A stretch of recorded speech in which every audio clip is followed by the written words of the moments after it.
This recording is for authorized internal review only. Unauthorized access will result in immediate containment procedures. Camp Harmony Falls, MRG Field Report. Lead investigator, Dr. Harold Kessler, Division of Acoustic Phenomenon. Date, July 12th, 1953. Clearance, level, theta. Initial observation confirms subject M, codename Macarix, is not limited to ordinary sonic properties. His resonance penetrates beyond auditory range, inducing compulsive repetition and obsessive fixation in test subjects. Most common, humming, rhythmic tapping, or fixation on single phrases. The behaviors persist even in sensory isolation, suggesting the phenomenon is embedded directly in cognition, not reception. Exposure correlates strongly with acute paranoia, auditory hallucination, and progressive breakdown of self-identity. Subjects no longer distinguish between their own thoughts and the resonance. They speak of the song as though it were external. Madness is not degradation, it is the intended outcome. Compulsion, it seems, is the mechanism by which Macarix feeds. But there is more. The data form patterns, an architecture beyond one entity's design. Macarix is not the composer, but rather an instrument. He does not create obsession. He is merely the conductor. The melody points upward, outward, to silence. That silence is not absence. It is presence. A looming will behind that resonance. A convergence we had no language for until now. We have learned its name. Askaroth. Macarix is the overture. Askaroth is the silence after the final note. A silence that is not peace, but dominion. When the 13th hour strikes, choice will not end. Discord will resolve, and time itself will be swallowed in his perfect hush. We must listen. We must learn. We must prepare.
One. And we're live. We're live. I think this is working. We're live. This is working. I mean, we're live in a pre-recorded way. If you were us now, we're live. Yeah. We are alive for now. Wow. Wow. The vibe tonight. Think about that. Think about that. I don't want it. Welcome to Mark for Midnight. This is our Monster of the Week campaign. My name is Declan, and I am your archivist our dungeon master, our game master, or the person who brought some friends together and went, "Hey, do you want to play a spoopy 1980s inspired horror slasher?" And they were all like, "Yeah, totally, totally cool." Um, I am joined by Emma, Kiva, Eilish, and Dahi. And before we dive into tonight's session, as always, just a quick little kind of above table thing. This is a horror game. It explores very, very dark themes. Descriptions tend to be very, very vivid, leaning towards gore and violence. If that's not your cup of tea, if you don't really vibe with that kind of stuff, no bother. Bounce out. Plenty of other shows on the D8 Dungeon YouTube channel that you can catch. You can pop over to our Discord server. You could stay around and just not listen. I mean, that would be a weird waste of your time, but you could definitely do that if you wanted to. But either way, we are pre-recording this because we've had a bit of a schedule reshuffling. So I wasn't going to name anybody. That's the worst poker face.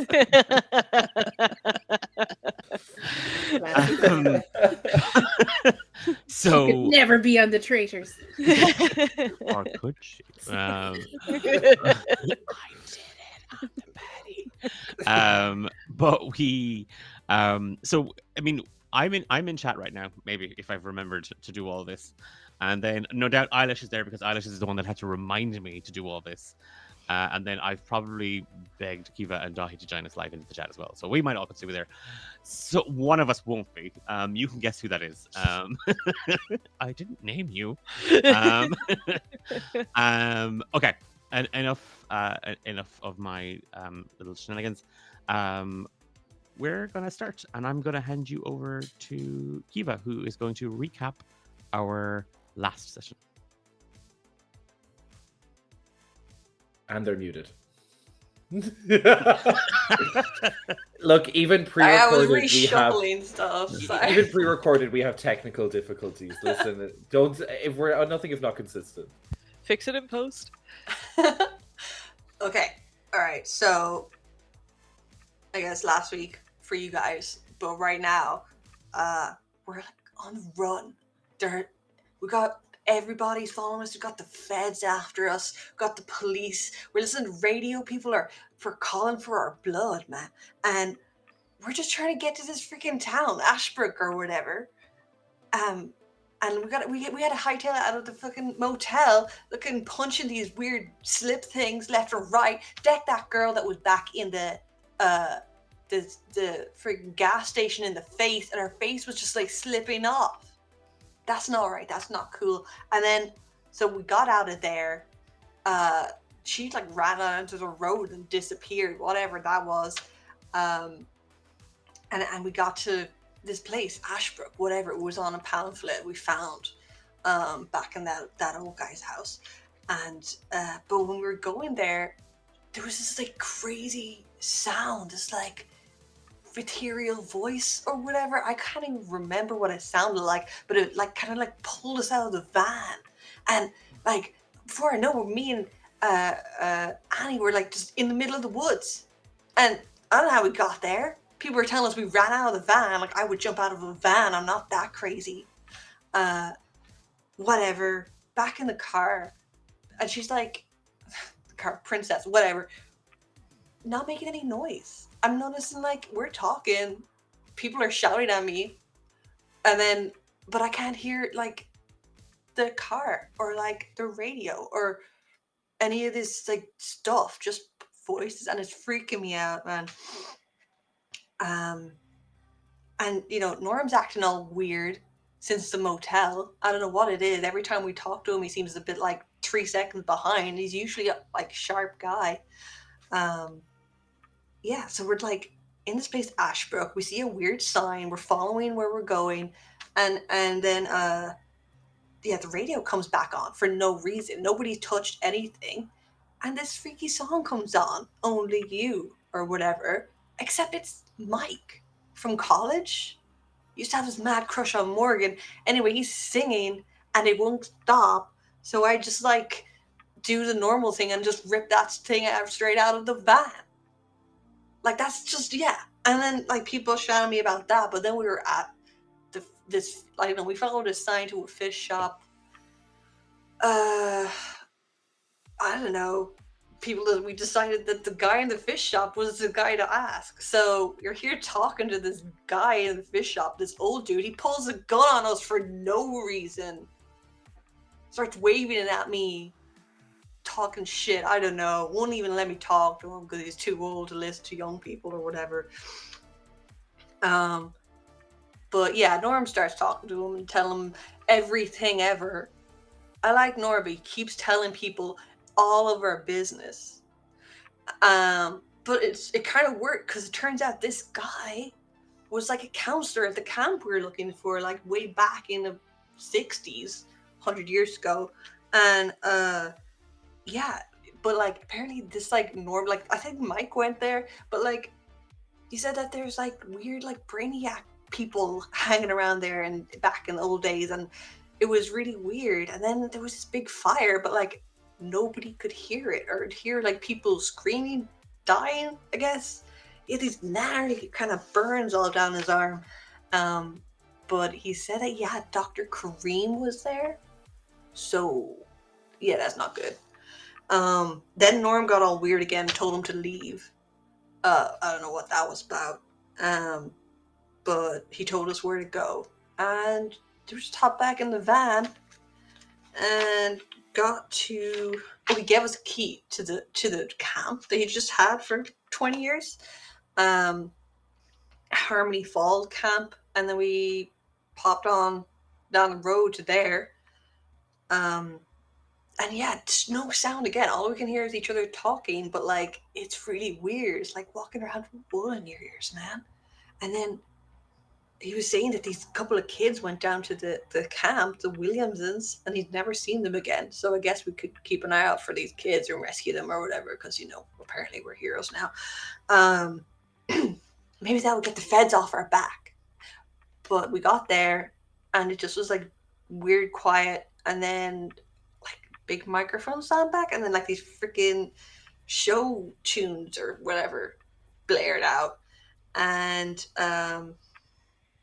yeah, this like weird welcoming message that your music is our sound and play your hearts out, which is just weird when you can't hear anything at all, and then suddenly that happens. Yeah, but I hope that Ray guy was okay, because like I don't know, it doesn't seem like talking to us is like good for people's health nowadays. Thank you for that, Kiva. Which parts of it kind of felt like Max was taking a dig at me. So No, you're just the world and the story, man. Like I can't help it. So with the perk, you can either take a +1 forward on your first roll of the session, so you can add 1 to your first roll, or you can hold.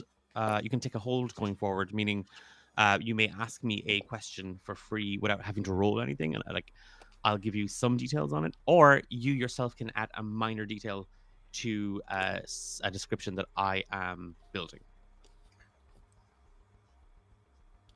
I think I'm gonna take the hold. Okay, cool. Brilliant. That is, we start with Morgan, Max, Annie, and Norman just kind of having gotten out of the van, driven down the road, and arriving at Camp Harmony Falls. The tannoy system, and you can like it. It's weird. Like Annie, when you hear it, it's coming from one of the trees. Like that's you're drawn up to the trees. Norman, when you hear it, it just sounds like it's just kind of reverberating around the camp. Kiva, to you, it kind of sounds like it's coming from the radio, but the radio's busted in the van. But it sounds like it's coming from inside the van. And Morgan, when you hear it, you can kind of hear it. Kind of, there's an old kind of what looks like a telephone pole. Kind of at the distance, you can see kind of cables, and there is a speaker hanging from that. And it sounds like it's cracking out of that when you hear it. So all of you, there is this kind of dissonance at the source. Like you're all hearing it from like different spaces, and just just when the kind of the music starts to play up after the play your hearts out, and then again, it's that sort of show band, sort of marching band brass instrument warbling sound. Uh, that just abruptly cuts out. And there is just this eerie stillness as the four of you stare down this road into what looks like kind of like an open courtyard or an open plateau. And you can see a couple of huts, some of which have collapsed. They're like it's just the remains of these wooden cabins that have just fallen in. On your left, near a cluster of trees, you did see some bikes that looked relatively new. It is deathly quiet. You can't hear the lake. You can't hear the wind in trees, though you can see them moving. You can't even hear your hearts beating.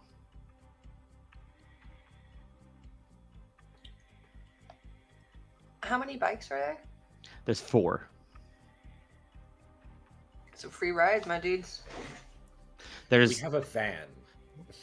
3 kind of laying up against the tree itself, and Max, as you kind of take a closer look, you see one looks like it's fallen over.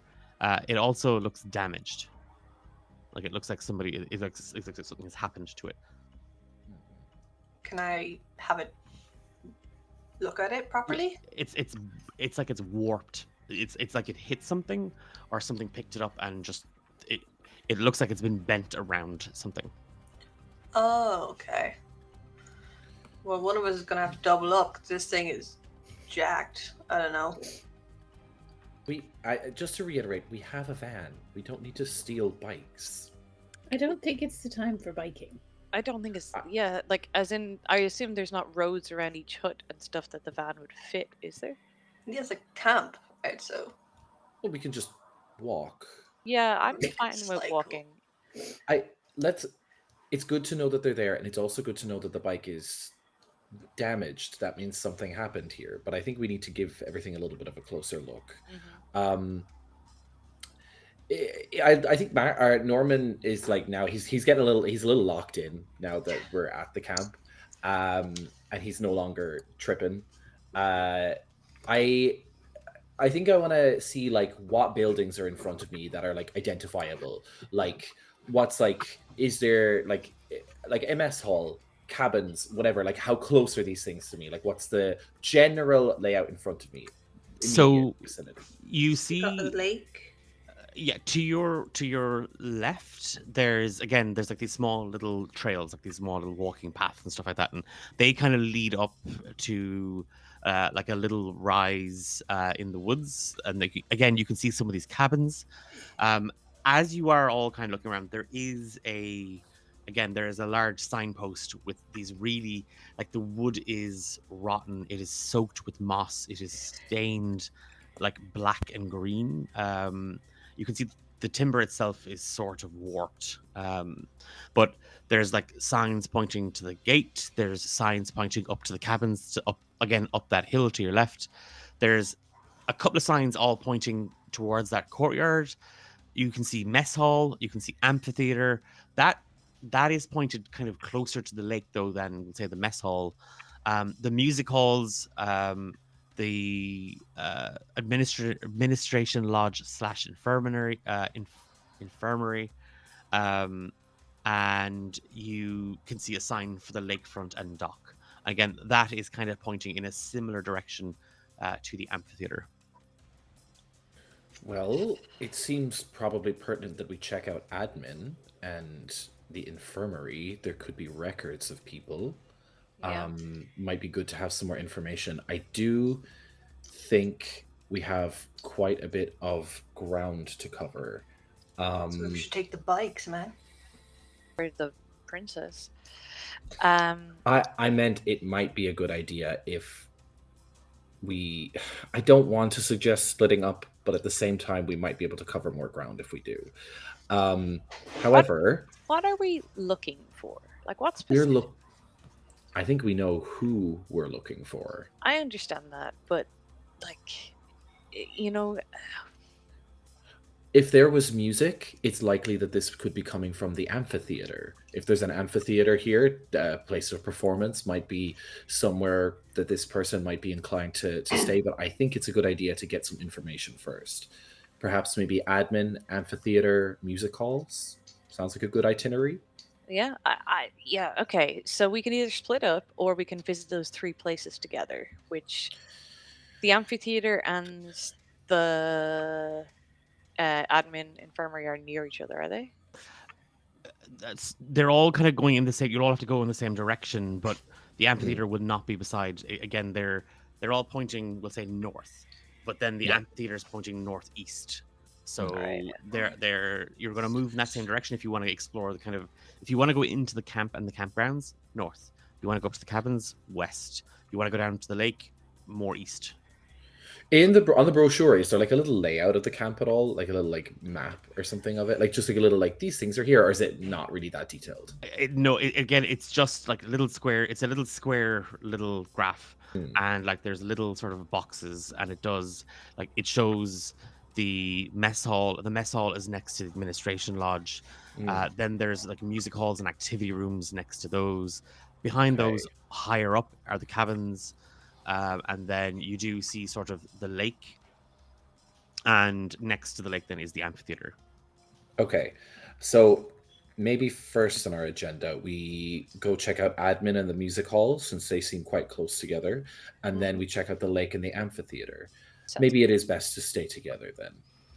I do think Well, we could. that being said, go we to only the have one key, infirmary. so Yeah, I guess. yes. But the infirmary and admin are beside each other. Perhaps we can check those out, or they're in the one sort of area. Yeah, all the it seems. admin They seem to buildings, be. I think, for sure. All right. So On There my map first? that I just drew. We're walking? Are we as looking out for we're- those kids? Like, it even mentioned some kids came I here and never think- came I think- back. Like, I think we should keep an eye out, but I think we should It's not our primary concern. They're ooh, cold as ice. I think they could be here, but I fear the worst, and I don't want us to lose our lives. Yeah, how old do those bikes Okay. look like in terms of weather? Do they got rust on them? I think so they you look said pretty relatively new. They look new, new. yeah. New, yeah, you were saying. Sorry. Cool. Is there Alright. any sort of tracks away from the bikes? You Would that can be like see- to roll something? No, you can, because again, it's quite muddy here. You do see 5 sets of footprints. Interesting. I would like Which to, as cardinal we're direction. They're moving in towards the campgrounds. It's that sort of like you can see the because the prints bikes in are on mud. the outskirts, right? Yes, yeah, kind of where you are. So it's that like like you're kind of in the parking lot, we'll say, kind of looking down into the camp, and the where you are, it's quite overgrown. It's quite muddy. Princess is almost not sinking is kind of an exaggeration, but like it's sitting in the muck. You can even see like the tire tracks from driving in here.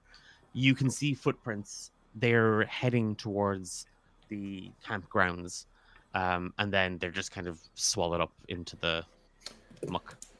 Could I, as we're like heading in towards this infirmary / admin's area, could I read a bad situation to just kind of cover ourselves a little bit? Like, because there's a particular question I think there that on the list that I kind of want us to have access to as we're go for it. moving. Oh, that's really bad. That's Oh no! just really bad. I don't even know what number it is, but I know it's not enough. It's definitely lower than 6. Yeah, it's like 4. Can more of us do a roll, or is it just one person per roll? It's not really kind of one person per role. Yeah, but we have to be you- doing specific things. Yeah, it's Like that if you know, you like have, Norman was kind of making sure that they were covering their asses. So Yeah. what situation are you reading? yeah. I got a 4, so I'm gonna mark experience on there. Can I look to see if there's any specific damage to? Because we saw that the bike was kind of really messed up. Is there any kind of? Because he said there was obviously there's fire damage and stuff. Anything that looks newer, like any of the wood, the broken down cabins look fresher, broken, or anything like that. Give me a read a bad situation. And that is a sharp. That is a 7. Ooh, hold Okay. on. You can ask me a. No, remember you have a second one for free, so you can tie this in here if you wanted. Oh, true. Oh yeah. Sorry, I'm just looking at the questions again.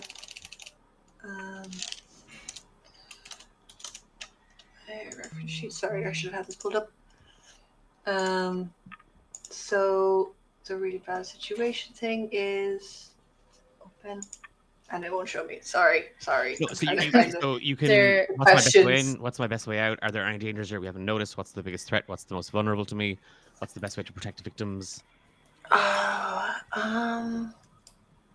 Yeah, I guess any dangers that we haven't noticed, I guess, would be And you're kind of on the way. I think I'll be at the back of the group if we're walking. I'll be at the back of the group. I guess Norman's kind of looking out for us, but like I'll just keep an eye going around. And I do have my weapons with me. I'm just gonna say. I'm gonna say, as you are like as the others are kind of moving in, and you're kind of making just sure that you kind of everything on your person, like you're just kind of checking the gear over once over. You can like your eyes drift towards the bike, and like it's just one of those things, Max, that you can see it, like you can see that it's warped. It like you get a little closer to it. It's just that sort of almost like leaning in, just to kind of like just to give it a look. You can see that the bike is actually, you can't hear it, but it's vibrating. Like the bike is actually like it looks like it's shivering or shaking. And as you kind of look down at it, it's one of those things where, like, if this was bent, like if this hit something, there would be damage to it. Like the metal could tear, like the aluminium frame would break or snap or twist. That hasn't happened. This thing is almost crumpled. To you, it looks like if you took a drink can and you squashed it, like just with that force, seems like something hit it. And as you look kind of at the bike and the others, you can see that some of the other bikes that are leaning against the tree seem to. It's like this one took the wallop. They all have some sort of permeation of this warping, and the tree itself, all the bark is split. Okay. So no, go on the bikes, dudes. It's just someone's really got all of them actually. So sucks. What do you mean? Disappointing. I don't know, but like that first one that's jacked up, it actually jacked up the other ones really bad too. So whatever hit that thing, let's not get hit. Like that's, I think, is a good plan. Can I? Do we see this? Like, do we all see the shaking and stuff, or just Max? At this point, I had said Max had hung back to. Yeah, I'm kind of okay. following. I Okay. catch up. That's what I say. It's just like, yeah, just so you know, the bikes definitely are. I hung back just to look at the bikes because I was definitely going to ride the bikes up to you guys if there was. I think we're walking anyway. It clears the head. Oh, also, could I grab the radio from the broken radio? princess? Yeah. Yeah.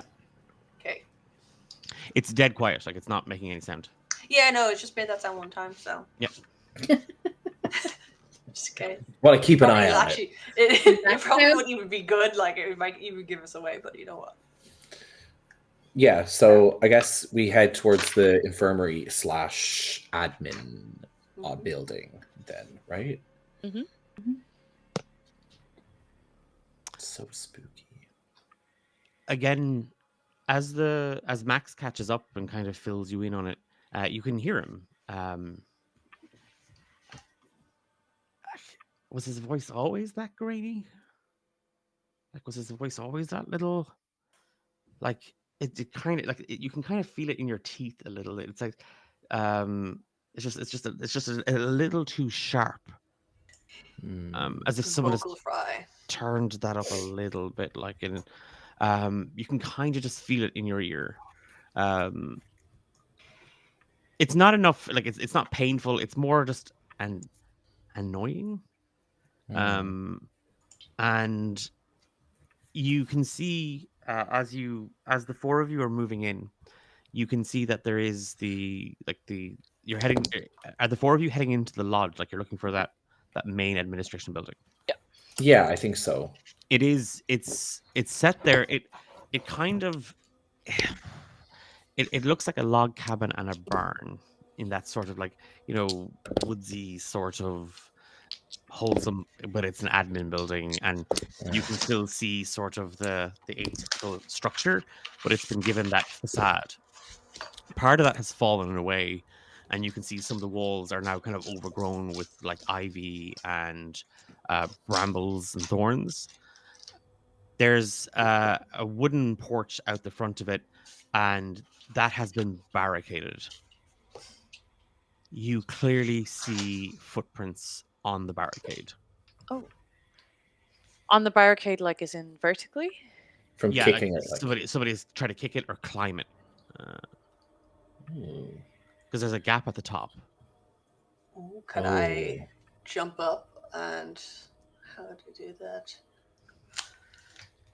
How is it barricaded? Is it like wooden planks with nails, or? Yes, it's boarded up. Like, it's again, it's not done. It's not done sort of half-assed. Like, this is clearly, they do not want people going in here. And Ray had told you that the camp had closed and had shut down, and that they didn't want people coming in, going into the space.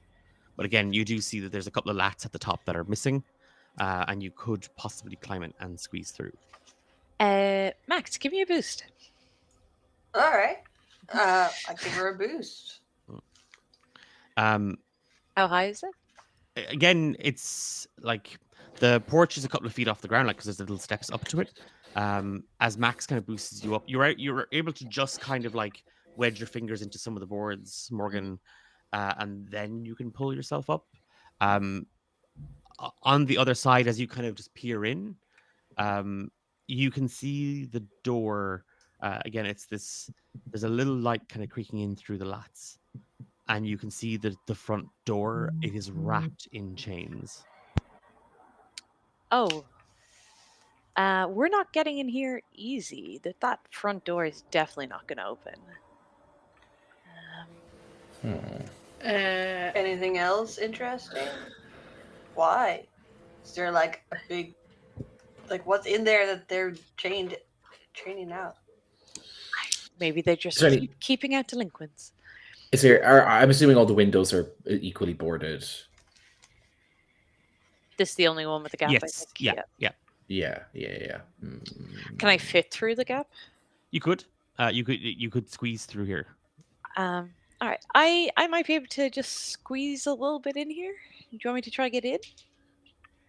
And I'll try Go find for a it. way to open it from the inside. Just be careful. Yeah, that seems like a bad idea. I can She's go as go- well. She's gonna start climbing in.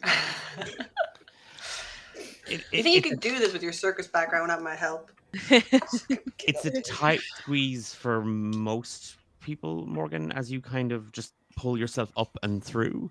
But again, you filled in sometimes for some of the acrobats, and some of the contortionists. So again, it's that, like, you're not popping joints or anything like that, like, but you know how to breathe, you know where to hold your breath, you know where to sort of pull and push. And as you sort of shimmy under, again, you can feel the grooves of the kind of the overhang of that balcony and that roof against your back. You slip through, and then, holding on with your hands dangling, you drop to the ground. And Max, Annie, and Norman, you hear nothing on the other side as Morgan hits the ground. Morgan? Morgan, I'm in. Can I hear them?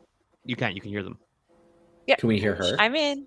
So weird. It sounds muffled. It sounds like she's talking to you through like it's like she has her hand over a receiver. Okay. Can you find a way to get us in? Can I? Looking at Like, the I'm door, gonna Keely look- had. Yeah, I'm gonna look for like something I can break the wood with, or take the nails out with, or something. the space that you're in, like you're on the porch. There is nothing here.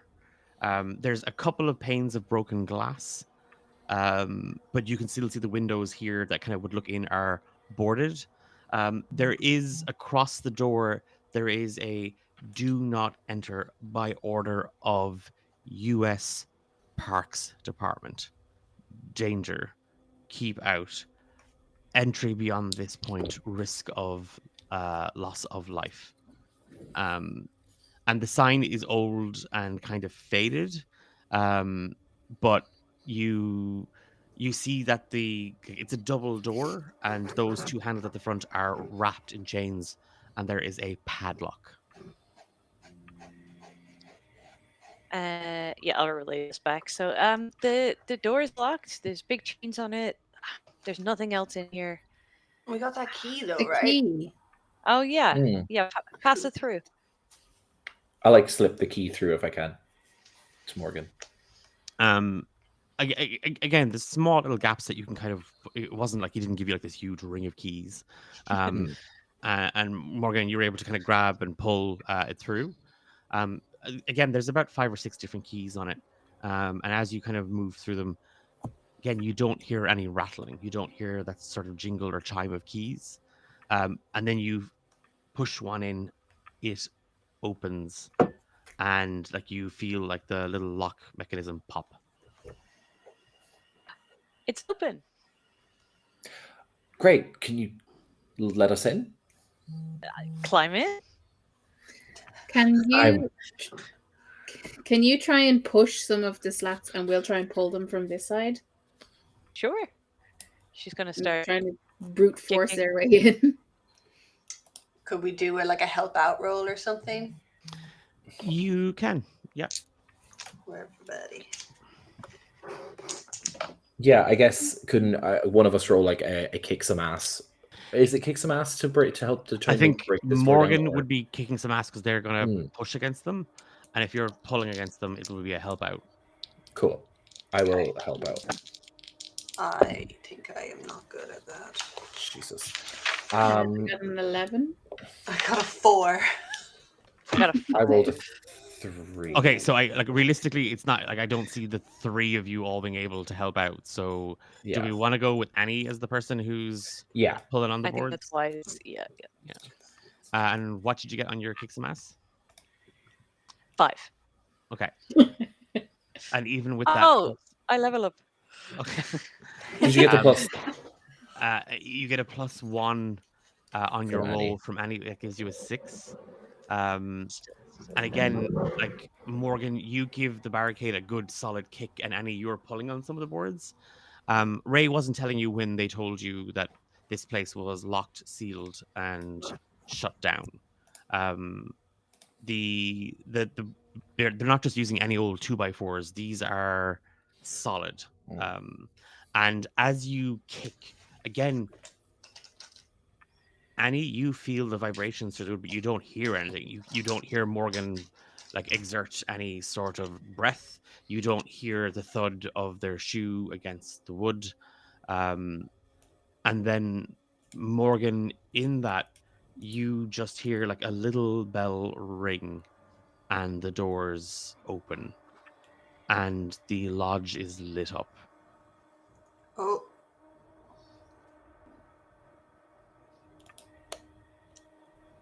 You've muted. You've muted yourself. Which is fitting for this game. Mhm. She's just going to chat. Hello. Well, Oh. hi there. Oh, Oh my God. hello. Are you? I'm sorry. and you can just like the door opens and there is a young woman standing there in very very sort of form-fitting trousers and a blouse that is tied very very neatly and tucked in, and you see that she's holding a clipboard, and she has a pen, and you see that there's little musical notes sort of embroidered into the blouse, and you just see like Camp Harmony is spelled out in musical notes. Are you I'm so sorry. I wasn't expect. I thought everybody had arrived. No need to be sorry. Actually, I'm looking for Mike. Is Mike around? Mike. And she kind of looks at the clipboard. Um, um, I don't have a mic. I'm so sorry. What's your name? Oh my gosh, how rude! I'm Morgan Berry, and she put out her hand.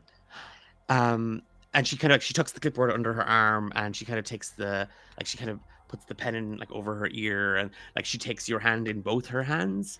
Oh my God, Morgan, I have heard so much about you. And she's shaking your hand very, very energetically, and she has just this big smile on her face. Oh my God, I can't believe. I'm so sorry. I'm so sorry. I'm losing myself. And she's still shaking your hand. I'm Diane. Diane Fursterberg. I've heard so much about you.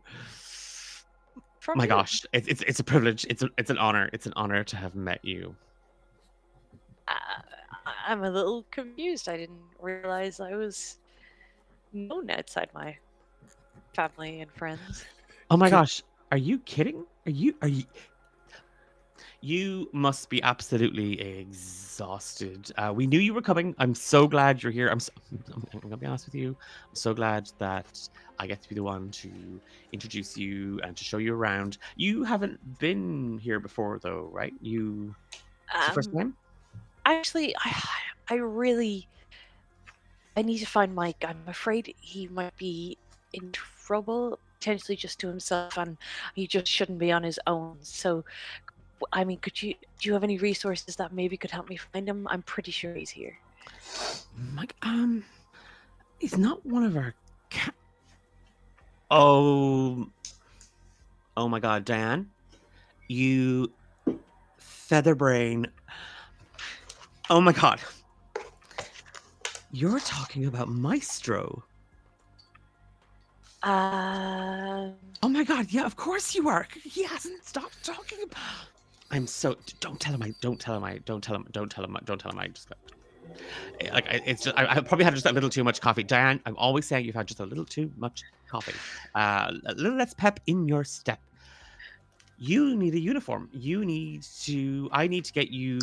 Yeah, please. And she's still holding your hand, and she's pulling you into the admin building. Actually, there's a couple of my friends outside. Do you mind if I bring them with me? Can we hear all of this? Yeah, are we partial to this? No, We're just I like don't- You hear outside of Morgan. there you after the can't building. hear Morgan at all. Oh, we're still Okay. stuck outside? Yeah, I think you we can see I the get lights worried. in the admin building. You want to go up through we all try to be up through Like you can see little lights, so you can see kind of little, like it's like someone has turned the power on in the building, and there's like light coming through some of those boarded up windows.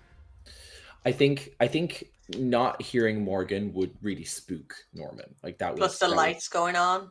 That would put him on edge. I think he would just say, "Max, is there any way you can bust this door down?" I give it a go. I have my axe with me, so. You didn't lead with that, no? Well, I thought we had a handle with the key. And let me just look at what I can do with it. So Kick some it's- ass. Kick some ass. I'm just looking at. There's like a huge sword or huge axe. It says 3 harm, hand, messy, heavy. I don't know what that means, but I'll roll. So kick some ass. And yeah, what does it say? Three harm. What does that mean? Like 3 harm Which has. means it Three would do 3 damage. harm to Okay. an object or a person or. Okay, so that's so that's an 8. Okay. So you take the axe. Everybody kind of clears out of the way, and you thud it into the wooden barricade. Hmm. And you do see like it buries itself into. Like, you haven't broken through, but as you pull the axe back, you can now kind of see beyond, and you can just see. You can kind of you can see Morgan. You can see somebody in there, and the doors are slightly ajar. Morgan, the second the axe hits the wood, the entire admin building shakes, and the glass shatters everywhere. And the woman in front of you, the little like she's wearing kind of little kind of spectacles, they break. No. And you take 1 harm as you feel your whole body just walloped by this invisible force. Oh no. Are you I don't know. okay? What happened? Was that an earthquake? Morgan, can you hear us in there? Sorry? Max can shout through the gap. You're probably just so tired from traveling. She doesn't seem to have acknowledged anything. And Like- could we hear her? Nope. No. You I'm can't- gonna you can't like hear Morgan. Max is gonna like push his. He's gonna do a here's Johnny situation of like looking through the gap and just being like, Morgan, can you hear us? Like, what's going on? Your glasses are broken.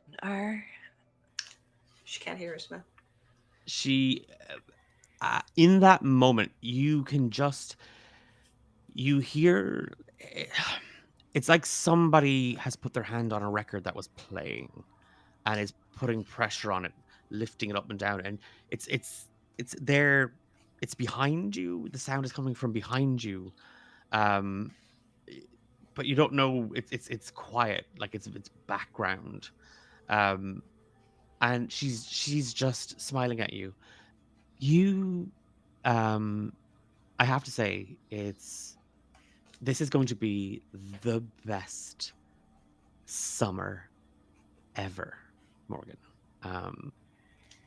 And again, she's trying to pull you, like she's not violently tugging on you, but you feel that sort of pull to come into the admin building. Do we see her pulling? No, you don't Morgan? see anything. You just see Morgan standing there in the doorway. That's I'll- crazy. I'll be back in just 1 sec. I have to back outside with my She's friends. not letting I'll- go of your hands. She's Well, still you holding.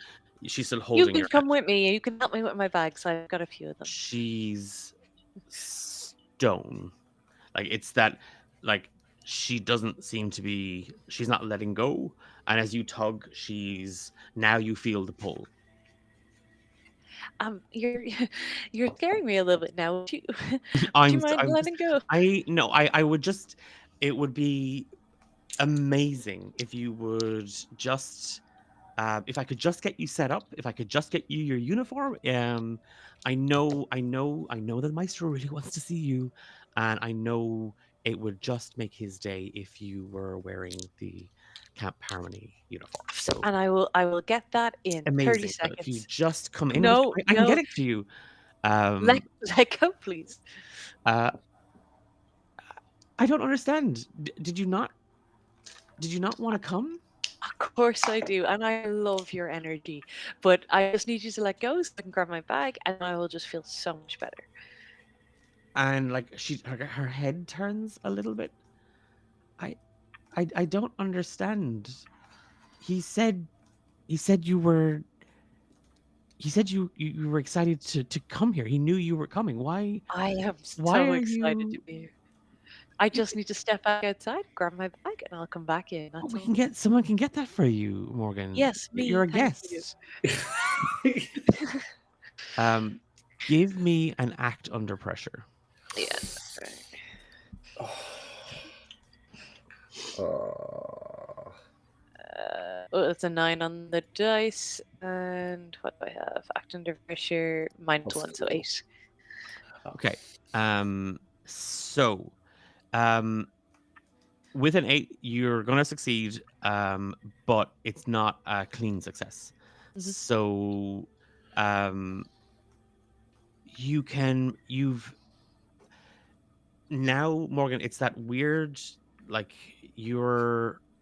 there's an awareness here that she really wants you to come inside here. Like she needs you to come in. Um, you can probably pull away from her, like 'cause she's not grabbing and like locking you. It's just that she's not letting go at the moment. You could probably pull away. Um,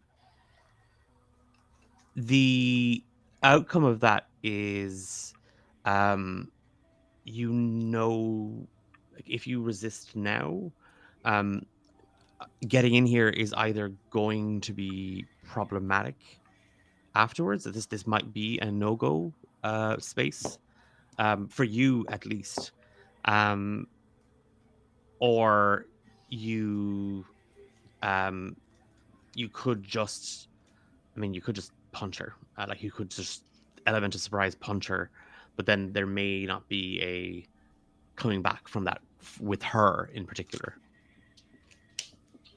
I think you should go get a uniform. I think it'd be really cute. She's going to put her hands away, but she's going to follow her. Just to show that she doesn't control her. Okay. I'm going to give you a +1 on Diane the next time you roll against her. Because it's that thing is like as you kind of pull away, she's a bit like she's a bit shocked. She's like, she wasn't expecting, and then she sees you kind of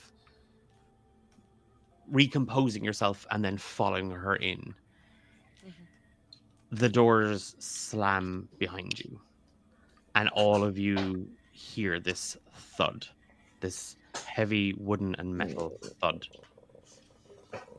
The barrier shakes, the admin building shakes, and the lights go dark. What the hell is she thinking?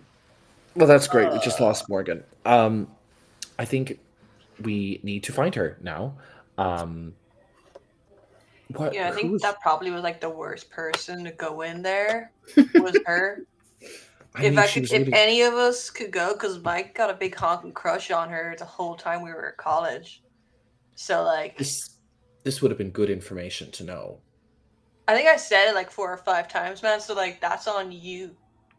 Also, I don't really listen to you kids, all of your drama, but this maybe You've been weird for like the whole last day, so that's on you, man.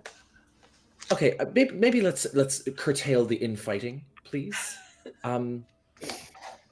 Annie, anything in your book helping us get inside here, perhaps? She kind of does a double take at that, like, what?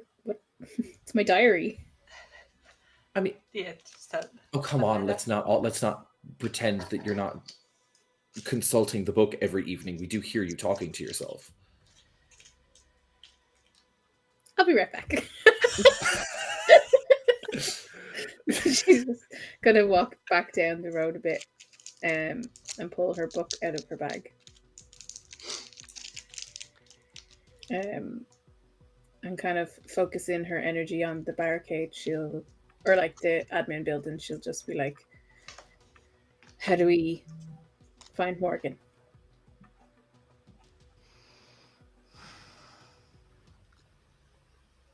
This place isn't safe, Annie. I know. But she is in there on her own. Annie, I only care about protecting you. I'm not going to put you in danger.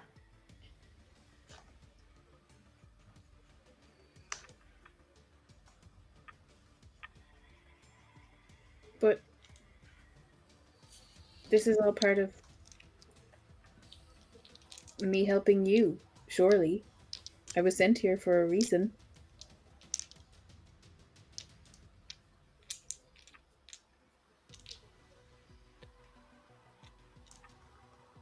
there's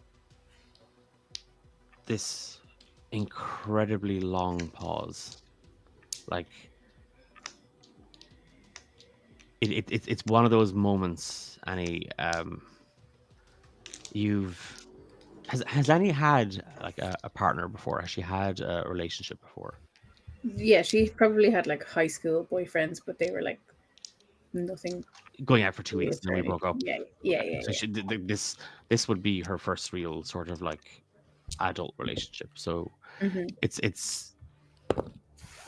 it's nothing like they write about in books. It's nothing like what you see in movies or on TV. You can feel his reluctance. Like you can feel he doesn't want to. It's not that he doesn't want to talk to you, but like you get the sense that he's holding back on something. And then there's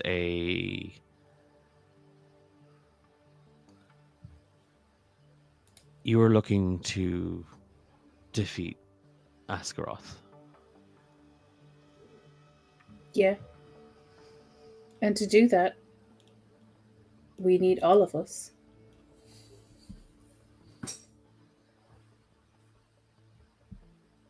Then use Morgan. Let her be the bait. You can't defeat one of his lords, Annie. None of you right now. You don't know what you're walking into. This isn't like one of your fantasy books. This isn't. You're not going to awaken to some new magic powers. You're dealing with forces beyond your abilities, beyond my scope of abilities. I don't say these things to hurt you. I need you to tell me you understand that this isn't a fantasy, that this isn't a game. You can get hurt, Annie. I understand that, but I also can't leave my friends to be bait. Right now, she's exactly where she needs to be. She can keep Macarix distracted. And when the name appears on the page and in your mind's eye, you see it actually distort. Like it like the word seems to shake as he says it. That name. That's a lord? It is.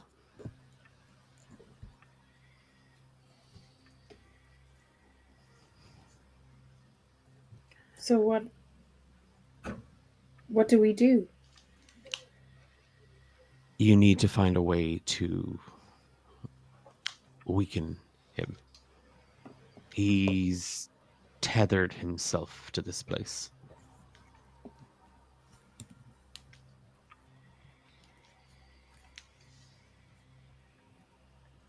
Okay. I don't know what you're looking for, but Macarix, his domain was obsession and madness. Melodies.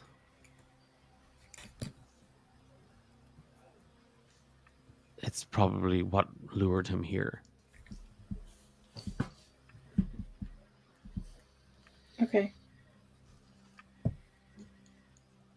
Be careful, Annie. I will try. Promise me. Promise me you will run if your life is threatened.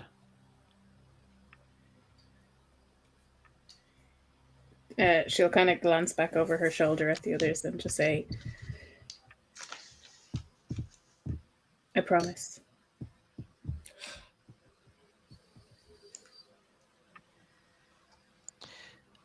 When you say it and the words appear on the page, the letters become golden.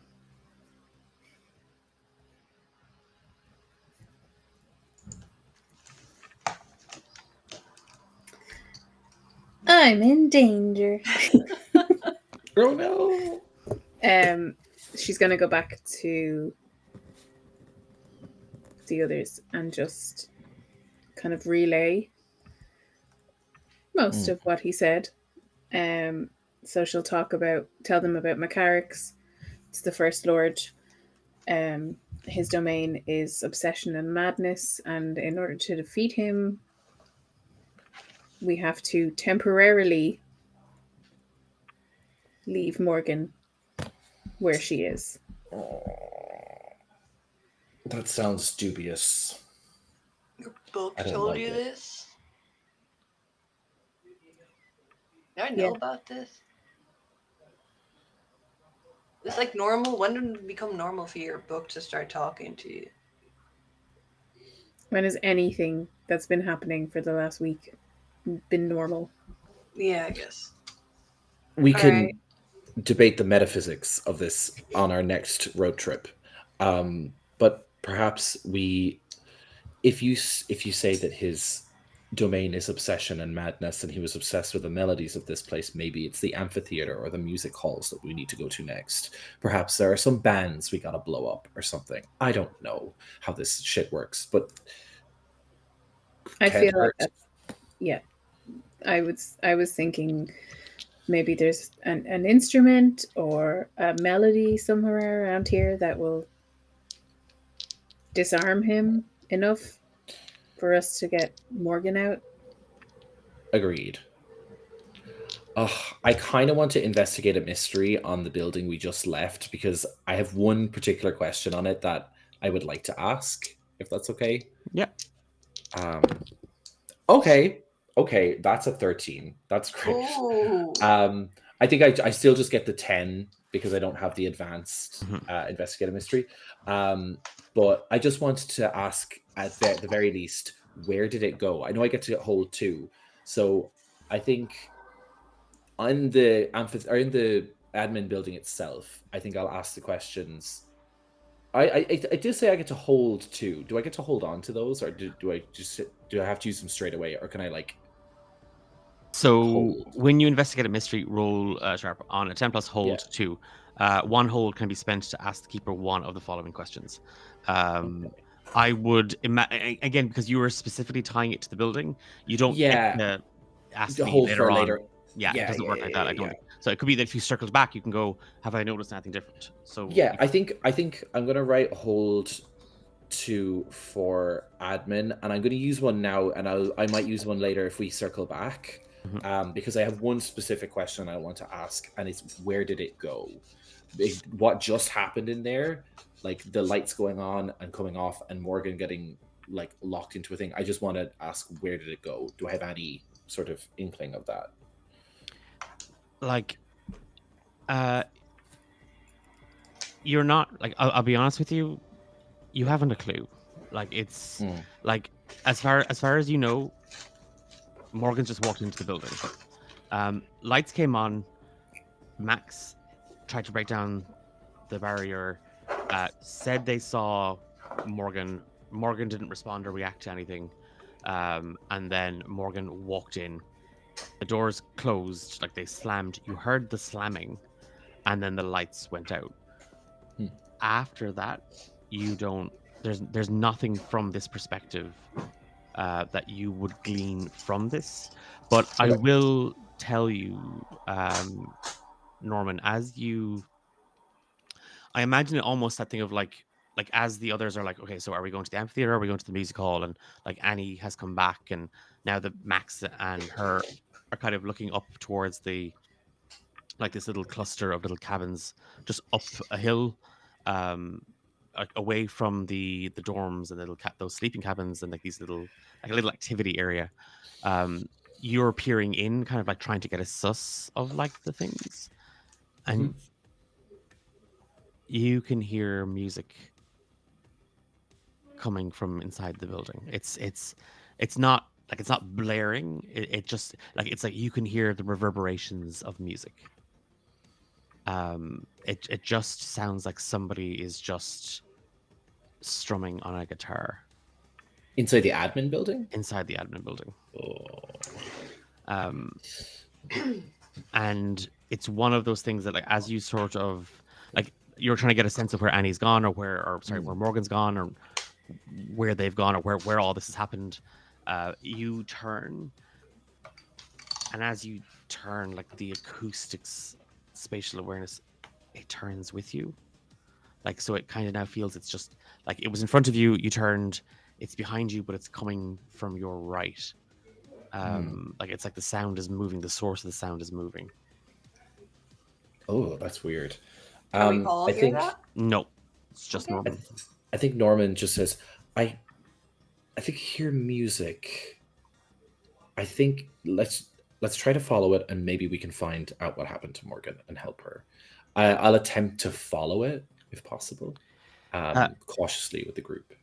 Again, like the music is still coming from within the building, like it's still within the building, Oh. but like it now, like as you turn to your right are those music halls, like those little sort of buildings for practice and stuff like that. They're not adjoined in any way. No, they're up the hill. Okay. It sounds like the music is coming from inside here, but if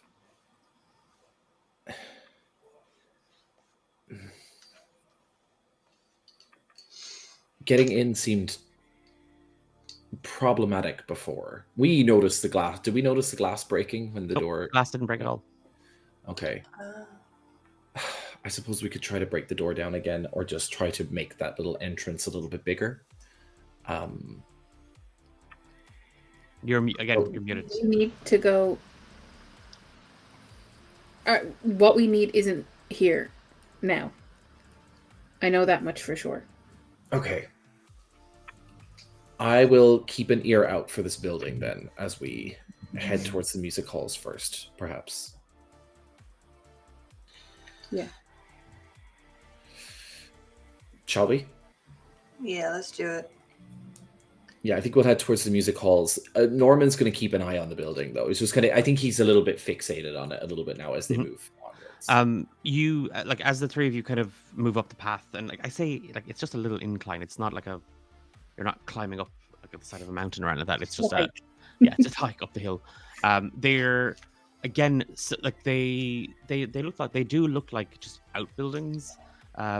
They're more sort of functional in their design in the way that the admin building had that sort of cabin look to it, and the cabins, the bunks are again you can circle back to the bunks if you keep following this path back up to the left. This path kind of verges off up the right, and you do see sort of a small little like chill out area, like a little some kind of disheveled picnic tables. It's paved and it's concrete here, and there's all these little motifs of like musical notes and like instruments. Some of them are broken over, some are like have been vandalized and graffitied.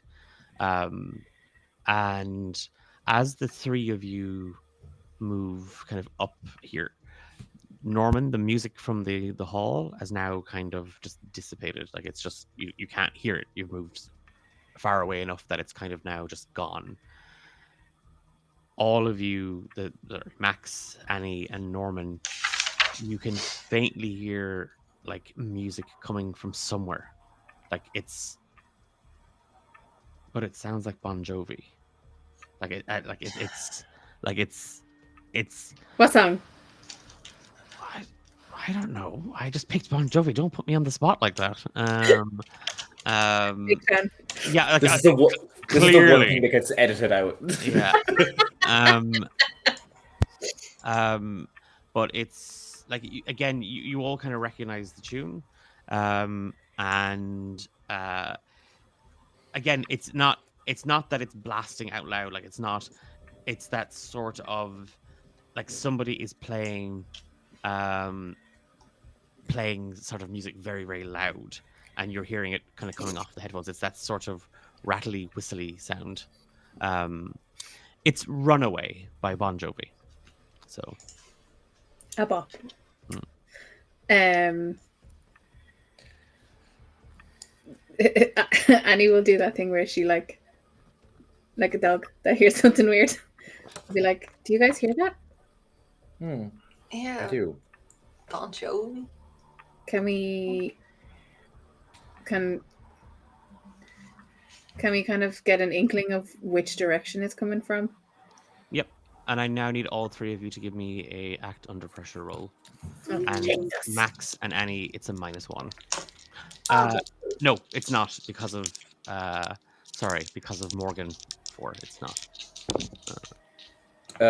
I rolled really poorly, but I'm going to use a luck point, and I'm going to treat that as a 12, because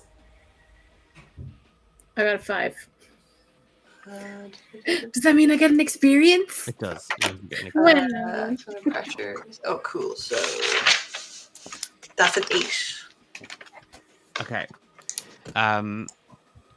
Again, it's the in this moment, as the three of you are like, did you all hear that? And then Annie, you kind of turn your head to kind of try and discern where it's coming from, and it's outside. It's nearby. Like it's not like it's coming from inside one of these buildings or anything like that. But you all turn your head and you kind of look around to hear it, and then you can just hear this melodic humming, this singing, Oh no. and everything else just kind of fades away for a moment. And even Norman, like you can feel it, like it is this soft, warm sound, and then you just hear Bon Jovi.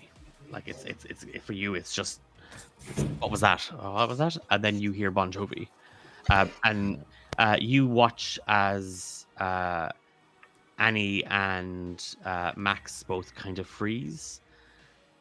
And Max, you feel it again, and there is this rising sense of dread with it, and you can resist it now, but you know the next time you hear it, the chances of you fighting it off are little to none. So you can lean into it now, maybe fight it off another time, or you can fight it off now, but if this happens again, you might not. Oh my god. No, I'm gonna fight it off now because we're already one down. Okay. You shrug it off, and at the end of it, like as you kind of push through, and you can hear that weird sort of Bon Jovi song coming from somewhere. There is just a sharp screeching whistle that follows it, and it just sort of scratches you. And Annie, you are mesmerized.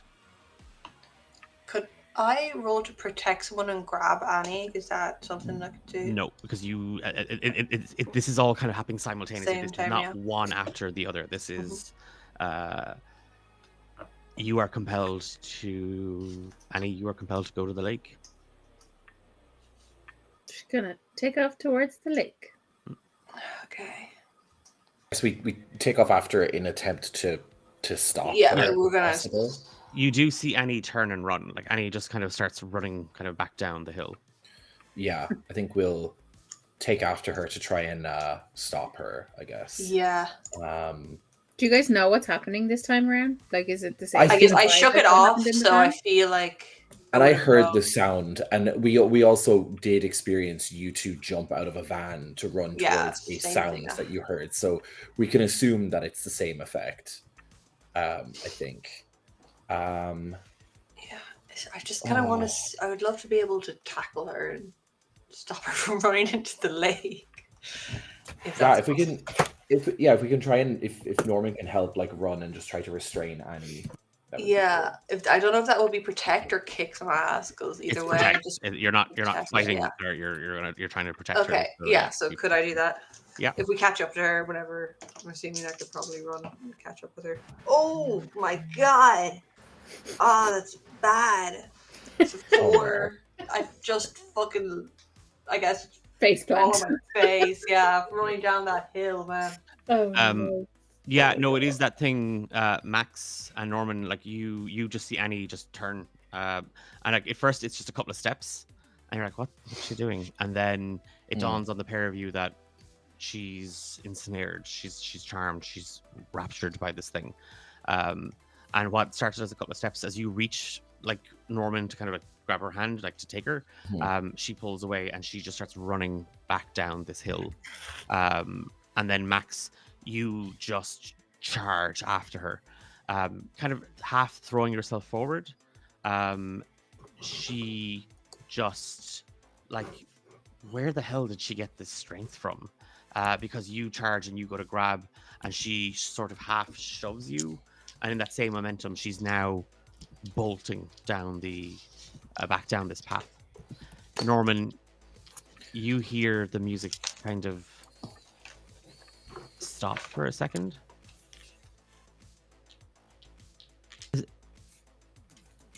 Jason?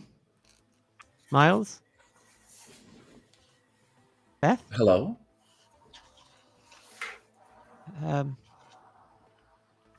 You're not one of the Williams kids, are you?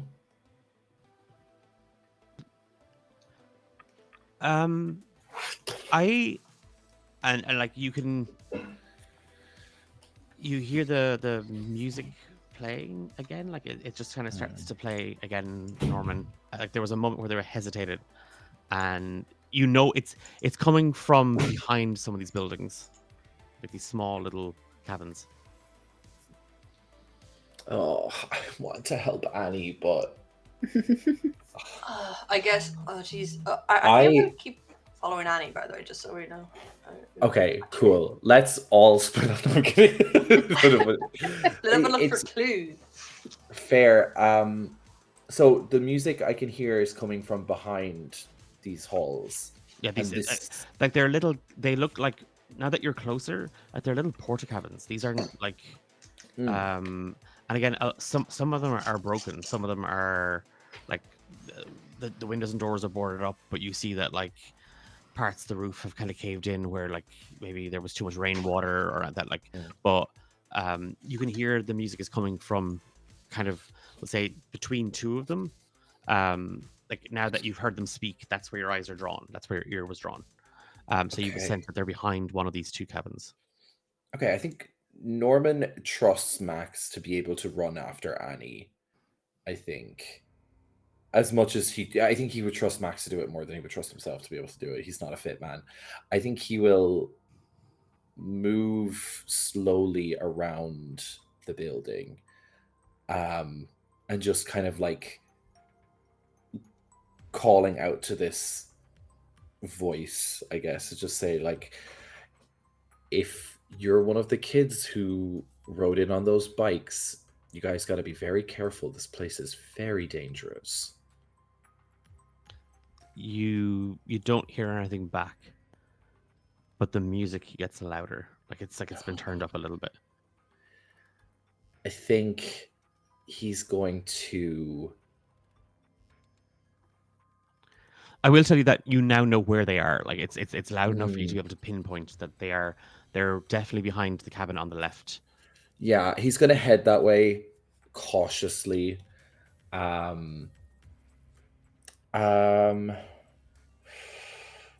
I think I would like to use an ability here. I would like to use Oops, if I could.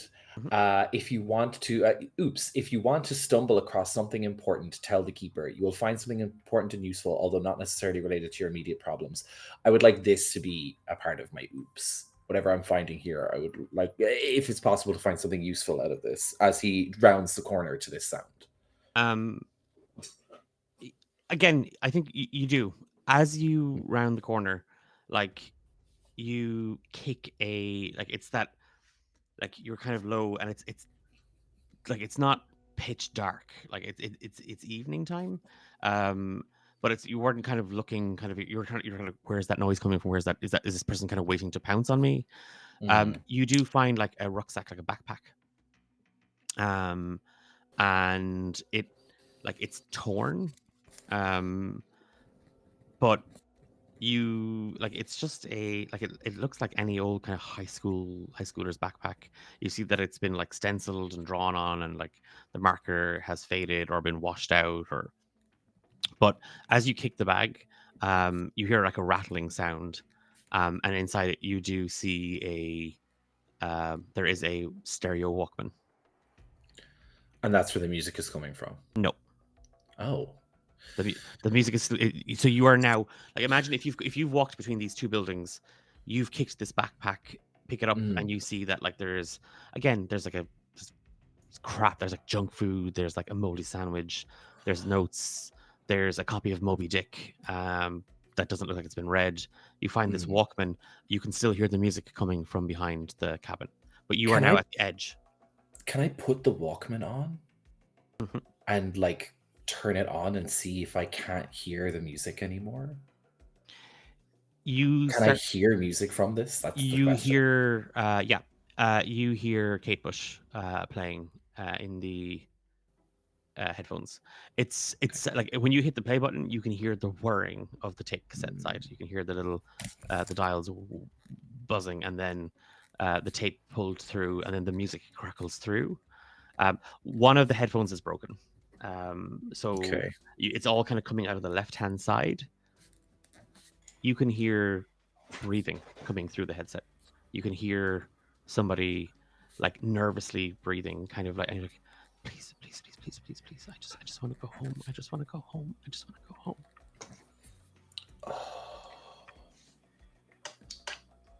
Oh God. I think Norman is going to walk and talk to the headset, which sounds insane to him, but everything's insane right now. I think he's just going to be walking and saying like, don't worry, that's why we're here. We're going to try and get you guys home.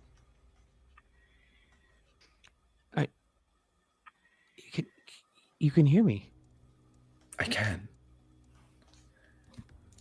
And you can hear me. You're not you. Are you with the police? No, I'm much nicer than that. I'm a student. You sound really old to be a student. Different walks of life, you know. I go to a big fancy college in California, and he's just basically going to start like talking to this kid like about mundane things to try and keep him a little bit calm, I think, as he walks towards the source of the sound. And I think I would like to, little bits and pieces. I think he would try to start coaxing the kid to like, can you tell me what's happened here? Like, can you tell me what you saw? And if you want me to roll manipulate a person, I will. But I think he's just trying to keep the kid calm is the main thing. Are you trying to manipulate him? Not really. I'm just trying to ask him if he's okay. I didn't get that sense from what Norman's trying to do. I know Norman might not be the most social of people, but again, it's a kid that seems to be fucking terrified.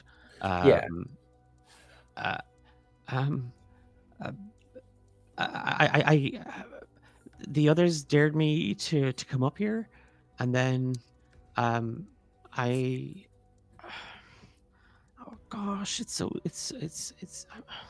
my mom is going to be so mad. She said not to come to Harmony Falls, and I lied, and I said that I was going with Max to the bowling alley. That's okay. Your mom's not going to be mad as long as we can find you and make sure that you get home. Mister, you don't know my mom. She's you, as you are kind of walking, kind of would say down this little laneway between the two buildings, you can hear this coming from the left speaker, the left headphone, but you can also hear it in front of you like it's coming. You can hear it. You can hear where the source of the voice is coming from behind this building. Yeah, he'll head to it. He'll head towards it. As you kind of round the corner, crouched down, gray hoodie pulled up over their head, denim jacket bundled around themselves, very, very small, like making themselves very, very small, barreled behind some crates, like some boxes, and like an old dumpster. You see like a 14-year-old kid in like very wet denims, kind of shivering. A backpack pulled up towards their chest. There's a Walkman sitting on top of it, and you can hear Bon Jovi blaring out of it. And they just look up at you, and you see that they are exhausted looking, and they are soaked to the bone. They're shivering. You don't know if that's just from the cold or how terrified they are, but their eyes light up when they see you. And there's a moment where it's kind of fear, and then they recognize you and your voice, and that there's a kind of a moment of relief. Max, what are you doing? Because Annie's down by the admin building now. You see that she's just running towards this admin building. Okay. Shoot. I've already failed in catching her. Though I have a thing called Know My Prey, which is I get +1 ongoing when knowingly investigating, pursuing, or fighting the breed of monster that caused your loss. Mm-hmm. So probably should have been using that a little bit more. But again, Annie isn't the breed of monster. Yeah. That we know of. Yeah. Okay. I think there's not really anything I can do. All of my stuff is combat based.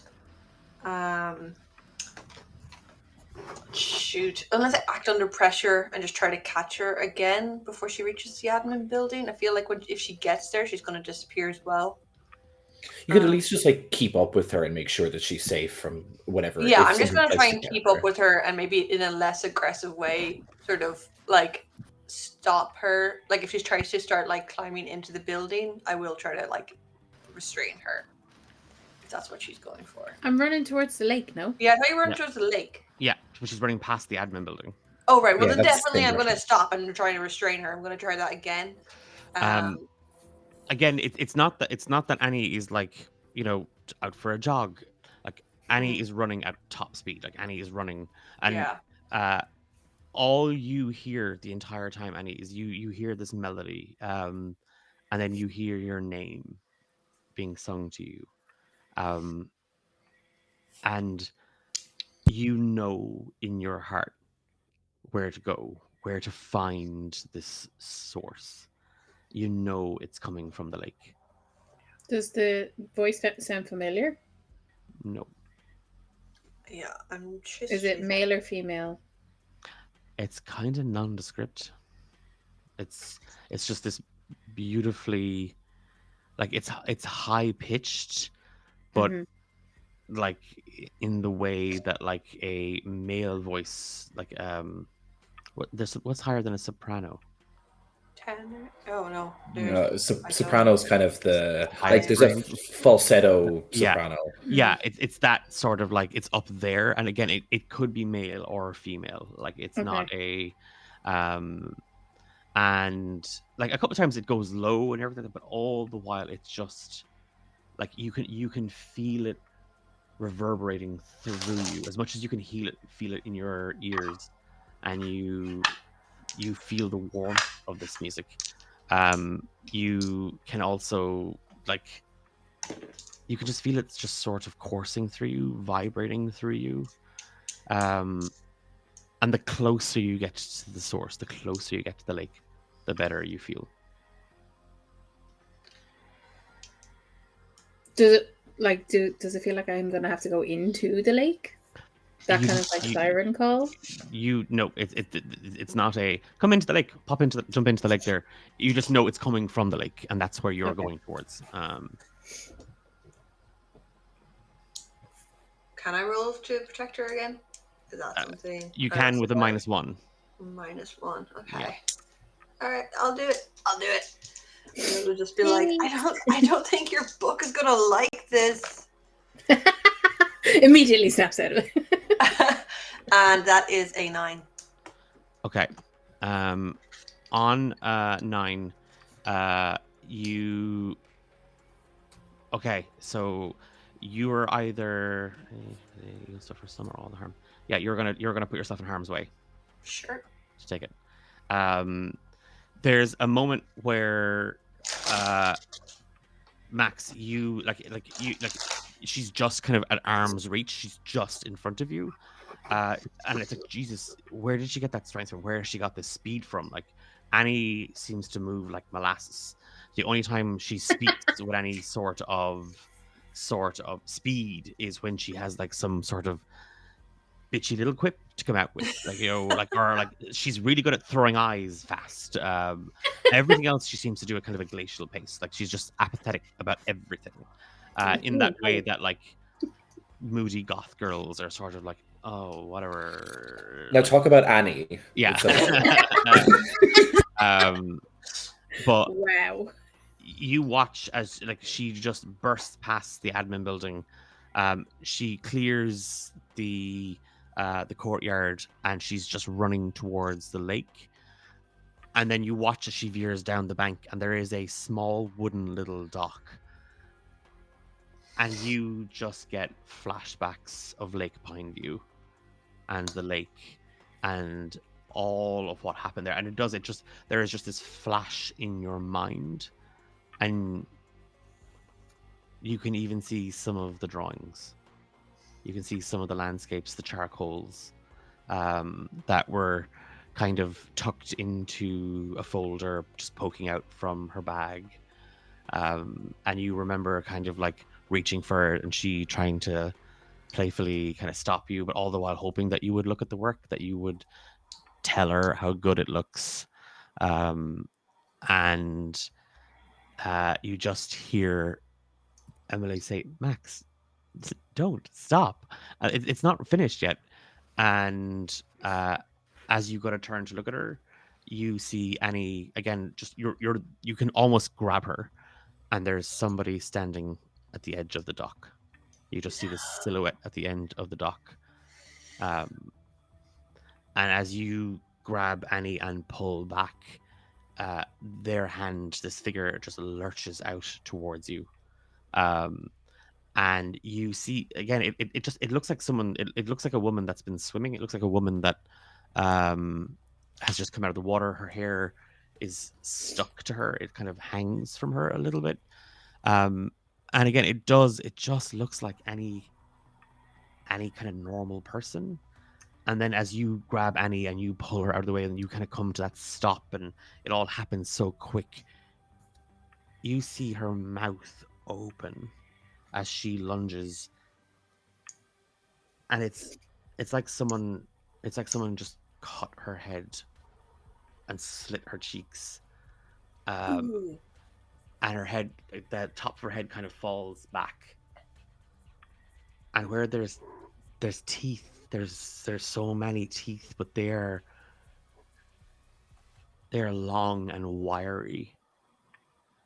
And there is just this horrible sound coming out of it, like somebody is tearing nails down a chalkboard, just emanating from her. And you can feel this pain in your ears as she lunges at Annie and you pull her out of the way, and this creature buries its claws into you and you take 2 harm. Oof. Okay. So fun. I do want to use one of my holds though, if I could. If the one hold I have, could I just check? My question is just, what kind of is this creature demonic or is it like monstrous? Would I know in that moment? Is this related directly to what we're looking for, or is this like a separate entity? Again, I would tell you, like, right now to Max, anything that doesn't look human could be a demon. But and I'm not being kind of facetious in this. You've run into this. You don't have you don't. Have I'm like, not trying to. I'm like Max is Yeah. gonna attack like right away. Yeah, It's no, just like- but you don't have like a Rolodex of monsters. Like you Okay, have, you got it. Okay, yeah. you have- now, in saying that, remind me what Max was studying in college. Oh, what was it? Oh God, I don't think it's in this notebook. I think it's like Sorry, It it was was- business with philosophy. it was philosophy, and then he also was interested in like drama and variety. And Yes. stuff. Okay. Which is So so I'm gonna funny. ask you to give me an act under pressure moment. Okay. Where my dice is then. Oh, okay. That is 7. Okay. So again, usually it's that thing of like there's a pay, like there's a kind of like, I'll tell you this, but if it's that, I'm not going to do this where it's like, you know, you have to do this and I get to do this to you. I think in this moment I'm not going to give you the full scope of what you remember, but you briefly, like, it's one of those things where, like, given all that is happening, given all that, it's just one of those moments, like, as you pull Annie out of the way and you can hear Emily's voice, you hear this horrible screaming sound coming out of this form, this female humanoid shape, with again, it's not human. It's not, like, heads don't do that. They don't fall back, and our teeth we don't have that many teeth, and they don't look like wire. They don't look like these thin little sharp sticks in our mouth.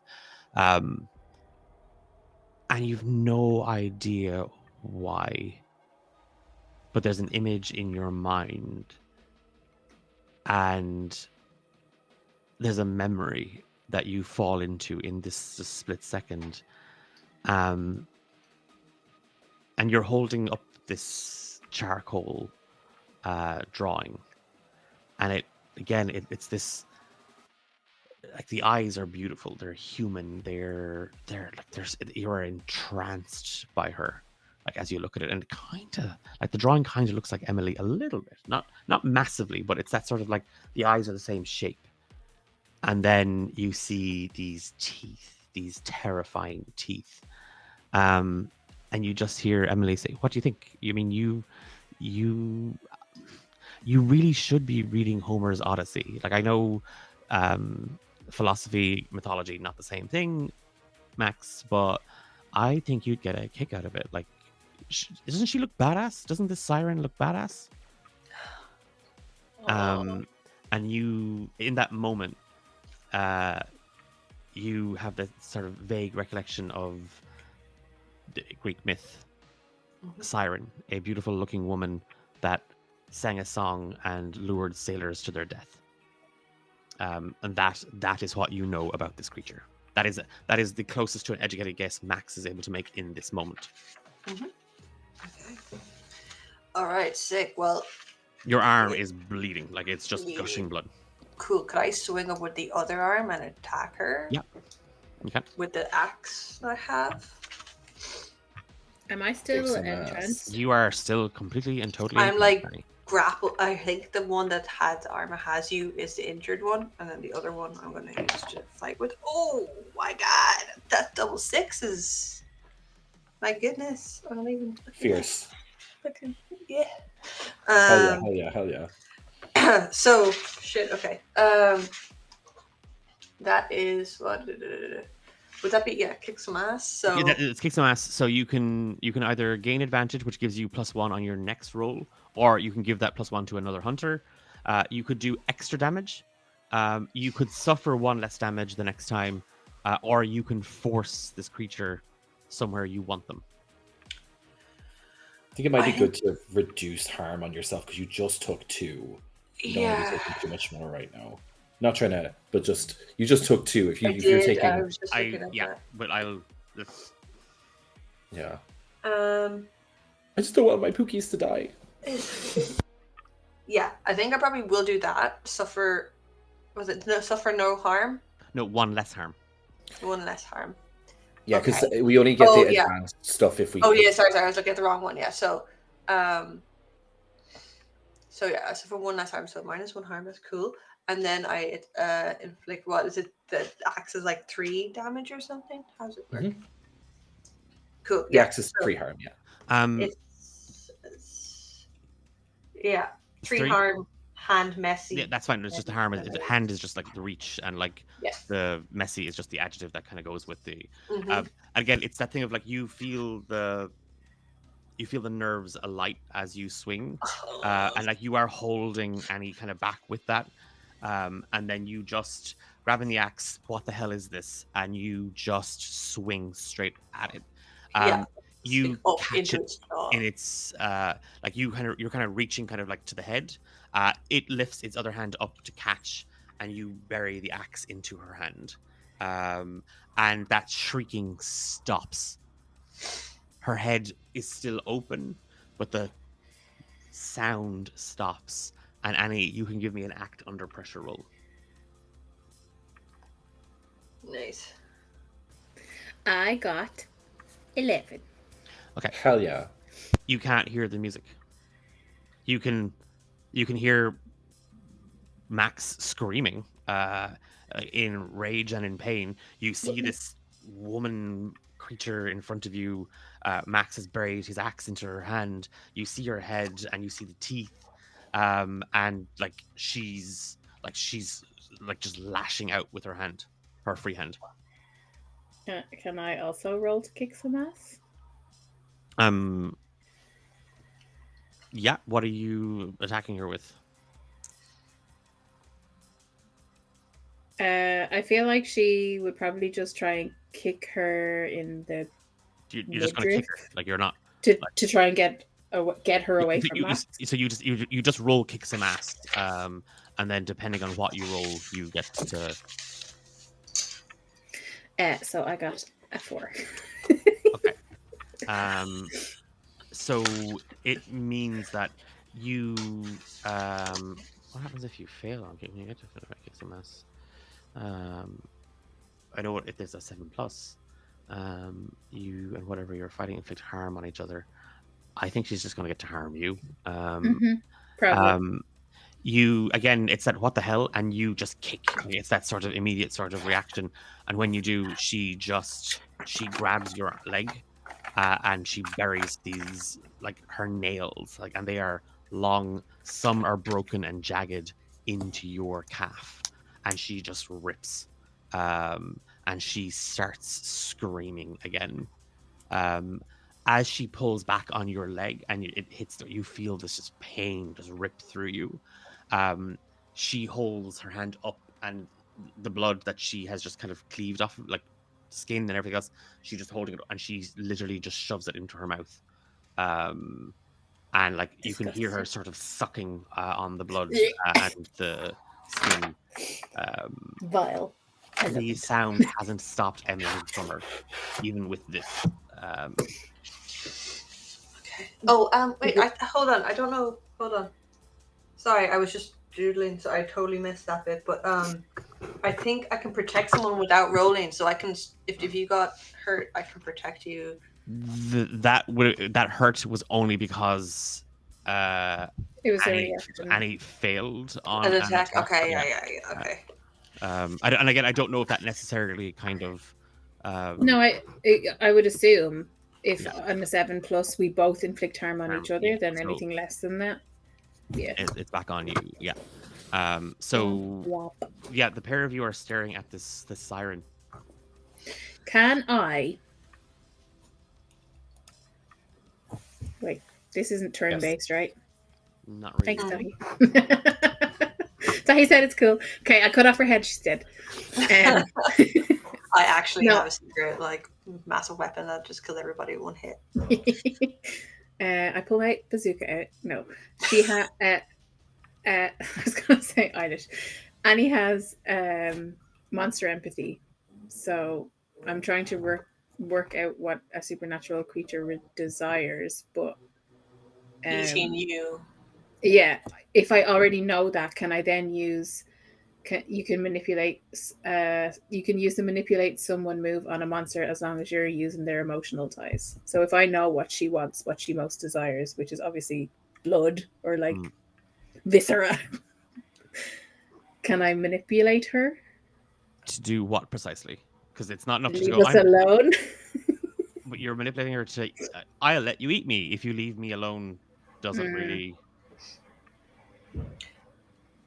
I would like to hit her with the axe again, if that's possible. Yep, you can roll for it. Yeah, baby.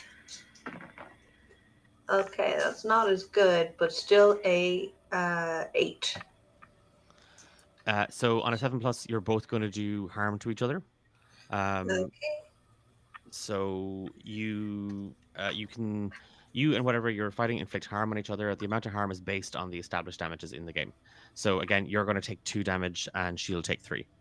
Okie dokie. It's in this moment, Annie, as you're trying to fixate on her, you're trying to like, what is she doing, what is she, and again, it's this weird moment where things are clicking. Like, that's a siren. They're these beautiful women that sing and they lure people, and you've got this pain in your head and you can hear her voice still in the back of it.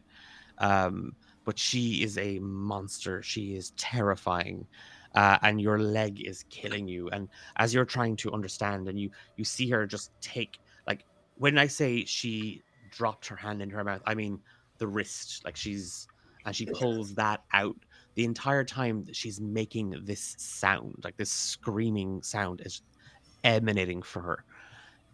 The both of you see her throat swell, like it actually begins to sort of engorge, as if she was building a sound inside herself, and you just hear the pitch getting louder. And in that moment, Max, you swing and you catch her right into the neck, and she lashes out. Like, it's that thing of, like, she sees you swing again, she brings her hands down towards you, assuming you're going for her hand again. She goes low and she digs her nails into your body, like she rips into your clothes, and she just tears you. Like, it's like she just scratches into you, and there's just these long dragged cuts.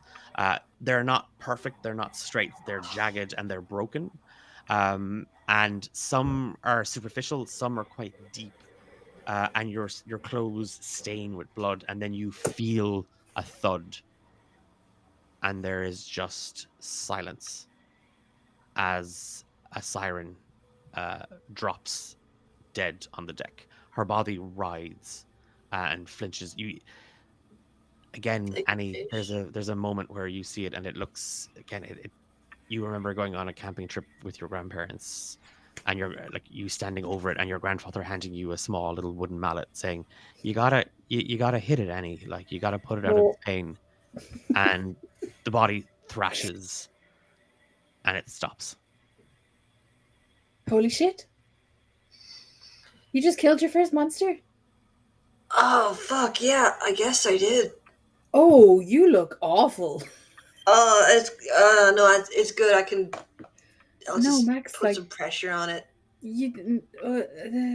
I'm gonna do quick and dirty DIY surgery. Pardon? Which is the new thing I chose.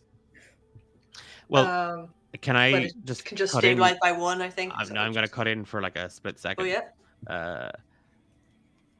In that moment, like, as you survey Max and you see these wounds and you see the blood soaking, and you can see his t-shirt sticking to him, and like even part of his shirt is kind of caught in, like, you can feel the pain in your leg. But as bad as that is, Max looks worse. And Max, you see the blood just running down Annie's leg, and both of you hear the lake water just kind of lapping up against the wooden dock. And then you just both hear kind of like a splashing sound, like just like something just. And about 30, 40 feet out, you just see 2 heads just rising out of the water, and everything starts to go quiet for a second. Morgan. Oh, fuck. So, and again, from outside the door, you just hear a voice, and you're in you're in a small sort of like supplies closet. Like, there's napkins, and there's blankets, there's towels, there's like emergency ration kits. Like it is just sort of like like there's cleaning supplies. Like again, it's supplies closet misc. Like anything that can be put in here is in here, and like again, there's like floaties that haven't been inflated, and there's again a whole bunch of rain gear, and there's equipment for cleaning down, like instruments on a different shelf, and you can see like sheets of paper, and it's all just kind of stacked in here. In your hands, you're holding these, like, again, it's the same sort of cream blouse that Diane was wearing, and these sort of khaki trousers. Is there anyone else in this flight closet with me? Your mic has gone really wide. Oh, Is there anyone and else then in it the? sounded like you farted. So no, It's a leather chair, I promise. it was my headset. There's nobody else in here with you. Diana's outside. Hey, hey, Morgan, are you almost ready? 2 seconds. Just Okay. yeah. You She's can gonna just hear get. humming coming from outside. She's gonna get changed into the clothes like exceptionally quickly because she wants to just look around and see if there's anything weird or odd here. She's gonna try and knock on the shelves, see if it makes any noises, like those kind of things. Again, the shelf rattles. Again, there's like a couple of cardboard boxes with like little toiletry sets, like spare toothbrushes, combs, shampoo bottles, conditioners, soaps, antibacterial stuff. It's all sort of a mishmash of bits and pieces in here. Do I see anything like out of the ordinary or dangerous? Like, can I, what's it called? Like, Read a bad situation or read a bad situation? Yeah. Genuinely telling you straight away, it is just a supply closet. Okay. She will leave the supply closet. You pop out, and Diane is kind of just standing there, and oh my god, don't you just look cute as a button? Right? Gosh, okay. I mean, I so- really hated it when I saw it, but now that I see, now it doesn't. No. I mean, yes. I like last year we had skirts, but women's lib, and so we all get to wear pants now. Yay! Oh my god, no! Like I'm sorry, I don't mean to be yay. So. Also, just for the record, above the table, I'm not a fucking misogynist or chauvinist. I'm playing a character. She's from the 60s, right? Yes, he is. He makes us wear skirts to the street. Damn you, sexy broads. Wait, I thought everyone had to wear a skirt. Why am I wearing a skirt too? No, just the dungeon players. It's a thing. It's a whole thing. I dressed up as John Hamm. So advertising.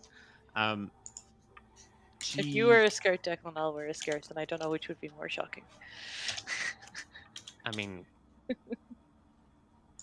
Definitely girl, you, come on. Emma. It's you. All right, I leave the supply closet. Yeah, she's standing outside, and she's kind of like she gives you kind of like this really like thumbs up, like this really sort of like wow. Sorry, she's not. She has the hiccups. That's been empty for like an hour, so it's not that. It's just I just have the hiccups. Yeah, so she's just smiling at you. All right. Are we okay to leave this lodge? I would love to have a look around outside. Gosh, oh my god, yes. I can give you the tour. Like usually Matt or like Robin do that, but I haven't seen them around. So why don't I show you what you want to see first? Like, do you want to see the cabins? Do you want to see the counselors' cabins? Do you want to see the music halls? Or the amphitheater? The dock. Everybody, you want to see the lake first, I think. Okay, is it okay to yeah, okay, let's go. I just love your spirit. I love yours. And again, she moves to the door and she opens it for you. Yeah, I'm gonna step outside and see if anything happens. It's it's morning. Okay. You can see kind of people in the distance, just kind of like it looks weird, Morgan. Like when you fixate on the cabins in the distance, or like further out towards the lake, it's you don't know if it's like a trick of the light, or maybe you've just got a headache, but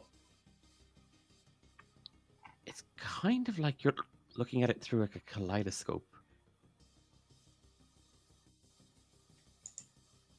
She'll turn to Diane and just say, yeah, that looks odd out there, doesn't it? It must be the sun rays. Can you see that? And you see like she just kind of puts like her hand over her eyes and she kind of squints. She's like, nope, it's Well- just another great day at Camp Harmony Falls. Absolutely. It's beautiful out there. I think it's just the reflections. It's probably just you saw it's probably just all the fresh air going to your head. Absolutely. I'm not used to it. To the lake. And like when she does this and she kind of like jumps into like a little bounce, and she kind of half tap dances down the steps of the porch towards the lake. And then when she gets to the bottom, she kind of holds a hand up to you. All right, she'll join in and do the same and do a little tap dance stand as she pulls onto her hand. This place was made for Morgan.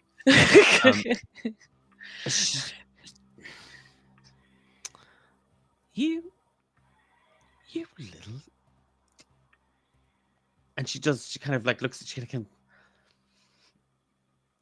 Maestro said that you were talented, but I'm going to keep my eye on you, Missy. You little spotlight hog. And that felt a little less fun. Okay. I would never do such a thing. I know. Like, oh my! I'm just messing with you. Musical theater kids. We're all the same. Yeah. I guess so. Anyway, the lake calls. She calls to us. No swimming. And she does. She kind of runs off towards the. She's not bolting off towards the lake, but she's kind of just heading down towards the lakeside. Do I see anyone else, like even in the distance? Or You do. There's people in the distance, kind of just again. They're moving, but it's that, like, they're there and then they're there. Then they kind of disappear behind a cabin. It's like. It looks like you're looking at an optical illusion, or like an abstract painting, and like it's animated, or it looks really weird, Morgan, as you kind of look out. Like everything in your immediate, like everything kind of in front of you looks fine, but like that stuff in the distance, like the cabins up at the back, the ones that you saw when you came in, like the dorm cabins, they look off. Like they look like it looks like someone has dropped like an overlay on them, and that's kind of distorted. Okay. Is the Maestro around? Morgan, we can't interrupt the Maestro when he's working on his masterpiece. Oh, I didn't realize. And then she kind of she gives you like a little kind of wink, but it is close to the lake, and if we just happened to hop, skip, and a jump that way, maybe we might be able to catch a little bit of it on the wind. That would be great. And she does a literal hot skip and jump. And then she just puts both of her she puts her hands on her hips, like they're just sitting there, and she's just like she's now singing do re mi fa sol la ti, and like she's getting higher on each one of them, and then she's holding the notes a little longer, and then she's doing little pirouettes as she does it now as well. She's going to leave her to it. She's not going to join in and just clap when she's finished. And she does. She gives a full deep bow, and then she's just she again. It's that thing of like she gestures to you as if to say, you should take your bow now, and she kind of gestures out to the lake, and then she just kind of like, I had a very good feeling about you, and that's just what Meister had to say. It's gonna be a great summer, Morgan. It sure might. It will, silly. It will. You've got to have a positive outlook. That's what I always say. It's what we all say that here at Camp Harmony Falls. You- You've got to play your heart out. Okay. Yeah, that's graphic. I just Not. Ew. No. Ick. No. Not. So, it's a metaphor. Like you've got to, you got to play with all of yourself. You got to put every part of yourself into every note, into every step, into every, and then she starts kind of clicking, and it's like 5, 6, 7, and then she kind of just jumps up and lands and bows, and then just kind of like a tumble, and then stands up and just kind of gives half a kind of a wide cheer. That was amazing. You know what? I had such a positive outlook, and some personal stuff happened over the last couple of weeks, and it's really knocked me down a peg. And here just makes me feel like it's going to bring me right back up. Oh, that's so sad. Oh, it's okay. Positive attitude, and we'll get through it. Okay. And she it's like you've said nothing to her, and she just kind of you're kind of down by the lake, and you can see a small little wooden dock. Again, like as you look out to the beyond kind of the wooden dock out, you can see kind of the lake kind of stretching out and kind of being lost behind a bend, but everything kind of from the dock onwards is just obfuscated. Like it's shimmering, it's shifting, it's moving. But there are people out there. There's 3 people out there. No, wait. 2. There's 2 out there. There's 2 out there now. I'm going to try head towards them. Morgan, didn't you want to... Oh, the maestro. Sorry. I'm just excited to meet everyone. And everybody is so excited to meet you. I'm a little songbird, and I've been twittering in everybody's little ear about you. Well, the girls are really, really excited to meet you. We're all going to be bunking together. And there's a moment where like she kind of reaches for your hands again, and you just hear, it's going to be the best summer, and then the tannoy system crackles, and you just hear sobbing, just this wailing, crying bursting from it. What's that?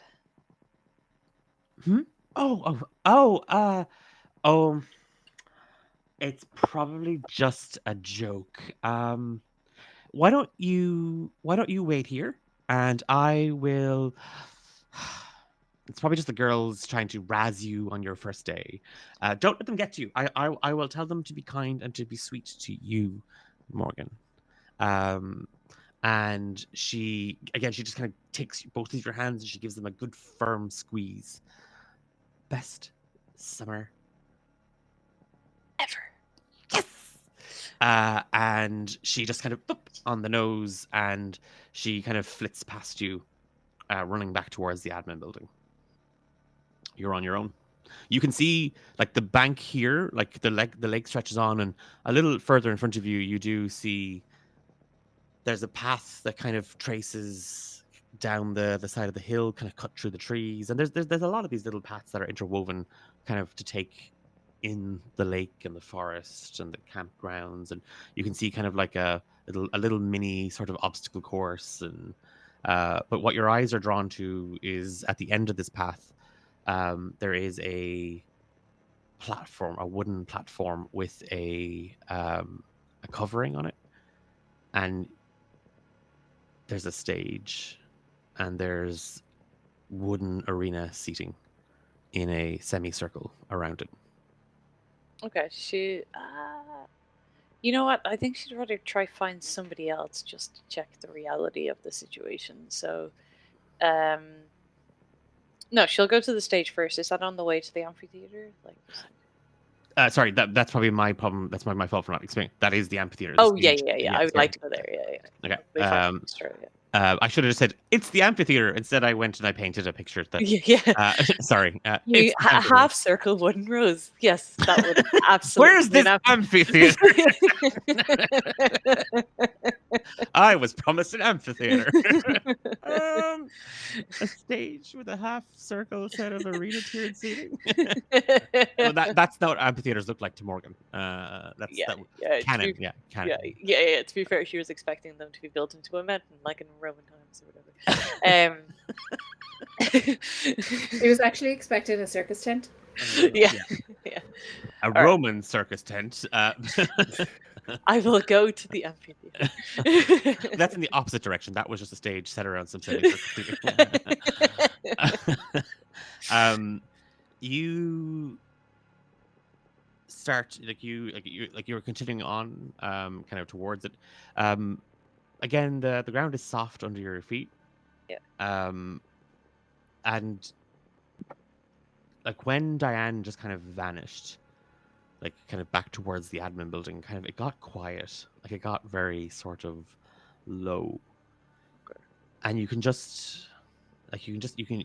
hear your footsteps on the stones and the wet mud, and you could hear like the water just kind of running up against them, and then the ebb and flow of the tide kind of up and back.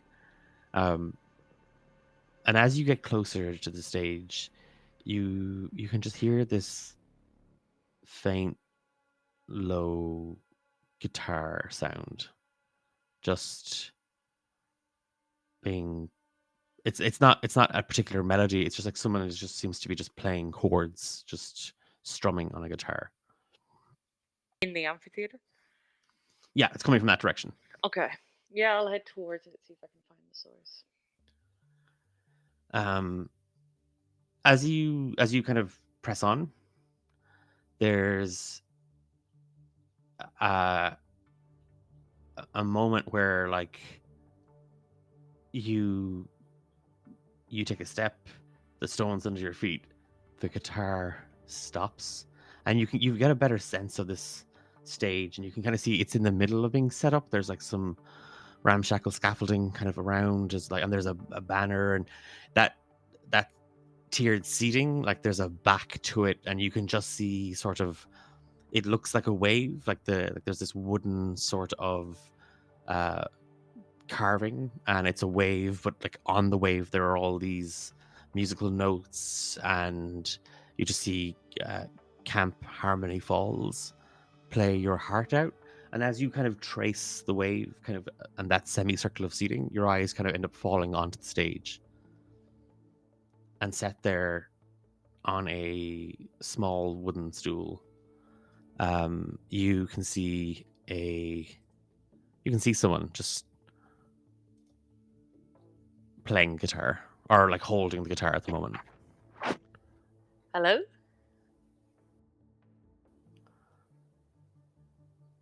I'm gonna edge closer towards them.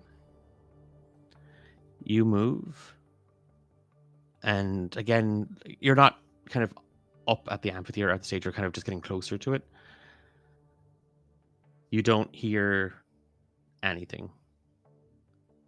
You can feel the stones under your feet, but you don't hear anything. You don't hear the lake.